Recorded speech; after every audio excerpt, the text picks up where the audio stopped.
barakatuhu. Ni sunana Khalifa Mubis wanda aka fi sani da Mubis Kuntau. Ina so in tunatar da ku ko in nusar da ku akan aikin da muke muku wanda muke kawo muku shi duk sati, wato ranar Talata bakwai da rabi, wato sai na ga Sadiya Haruna. Wannan shiri ne ƙayatacce mai farin jini, kuma alhamdulillahi mun gode da kulawarku da kallon shirin da kuke mana. To zan ɗan yi magana ne akan ko da za ku ga mun ɗan gaza ko mun ɗan taƙaita mun jira mun yi jinkirin kawo muku shi.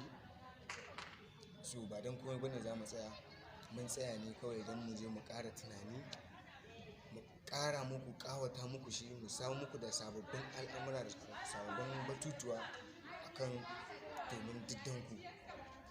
So 'yan uwa, ina so ƙara tunatar da ku wannan ƙayataccen shiri, wato sai na ga Sadiya Haruna zai zo muku da sabon samfuri da sabon salo, sannan da nishaɗi matuƙa sosai.